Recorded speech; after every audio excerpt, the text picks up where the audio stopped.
Let's talk about this 6 signs of a toxic job you can spot during an interview. Now, it's not a surprise that a lot of people are always looking for a job, something better, a promotion, you name it. There's a bunch of different reasons someone's leaving the company. Maybe it's more money, maybe it's just you have a shitty boss. And I am trying to save you from leaving your current job to a worse job. Now, maybe you have the worst job in the industry or the worst work environment.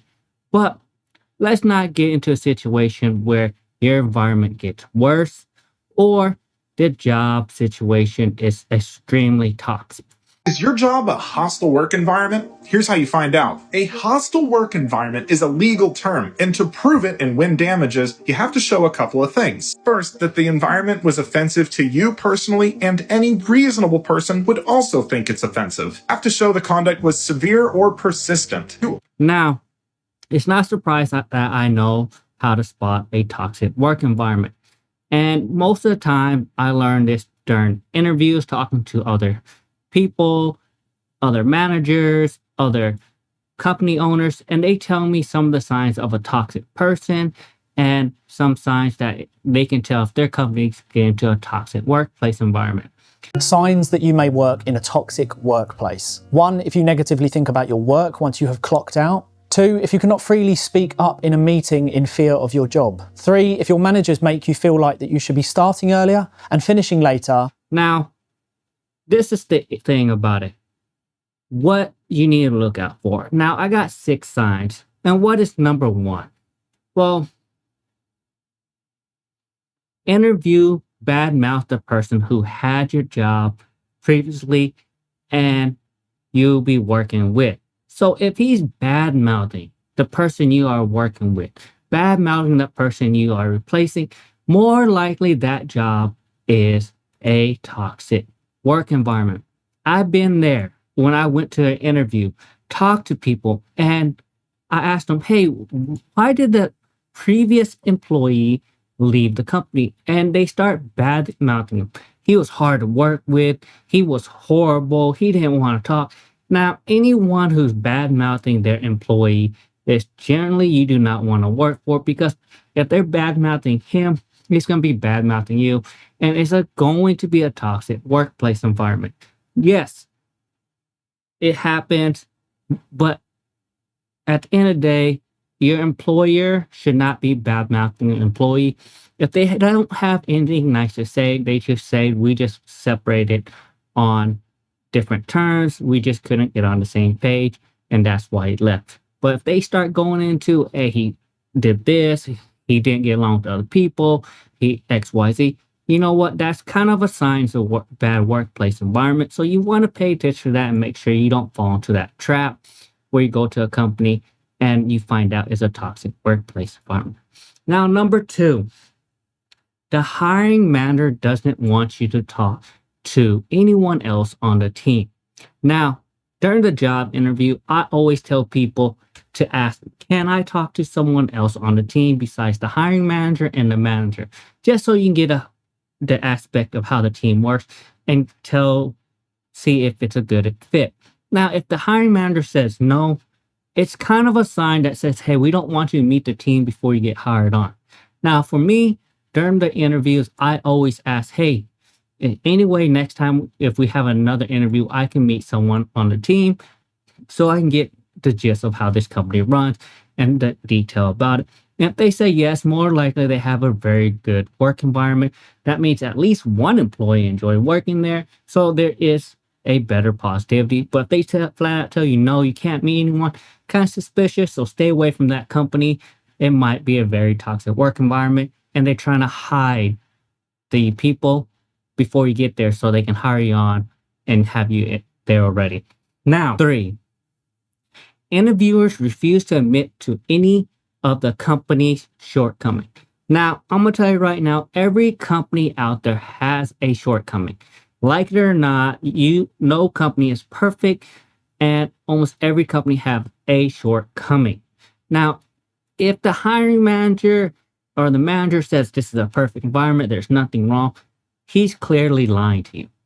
There's always something wrong at a company, either a person or the environment is really toxic or something. He's just trying to hide it.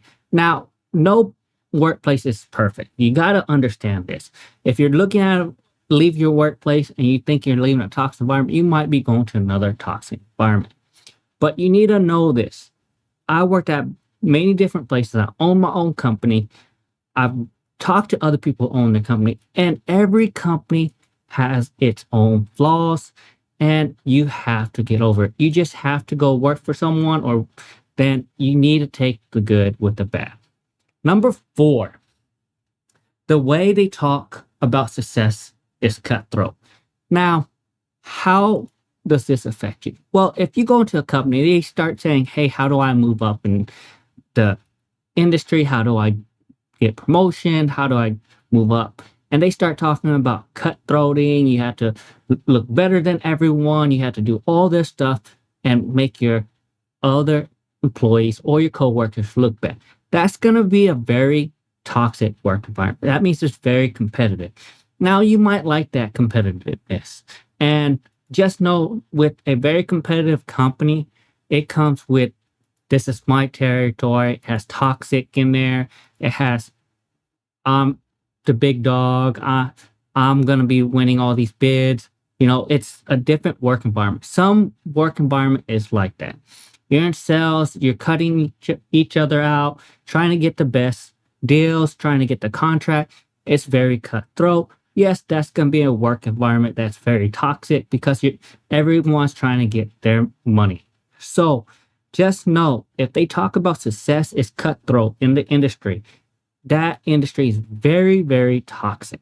Now, not all work environment is cutthroat. Some of them is about cooperation and leadership skills and showing initiative. And that's kind of the company you want to work for. When they talk about, if you show leadership, you show that you can work with others, that means, hey, this is pretty good environment. That means it's trying to build a team environment. Number 5 is recruiters are cagey about employment agreement, and you will need to sign when you start. Now, this is a big red flag for me.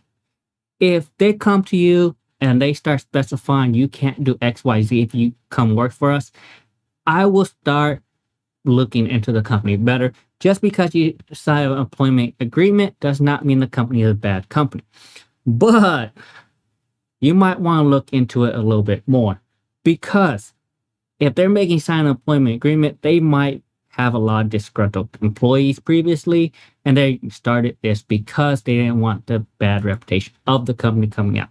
Now, there is certain, employment agreement before you're getting into a company that you need to know about, like patents or certain software or licensing that company has, that they say you can't talk about this when you go to your other companies or utilize this technology because it's a patent for our company. And that is very understandable as an engineer. Now, other things like work-life balance or anything like that, look at what you're signing before you go in there, because it's very, very unique if they add political views or different things on that agenda before you're signing on. So just make sure when you're signing on it that it lines up with you, because sometimes they put some tricky things in there. It's like, you can't sue us if we treat you wrong. So pay attention before you sign these employment agreement, because they could be setting you up. All right. And number 6, everyone who works there seems like they're in a terrible mood. So let's say you're doing your round, you're walking around, and you notice everyone there's quiet. Everyone seems to be in a very pissy mood or angry mood. You know what? That's a very bad environment. And think about it. Do you want to sit in an environment where everyone around you is on edge? So when you go and do your walk around, talk to people, shake people's hand, and meet people, if you start noticing, hey man, everyone's kind of edgy, everyone's kind of moody, you might not want to take that job, because that environment is, you are walking into that environment.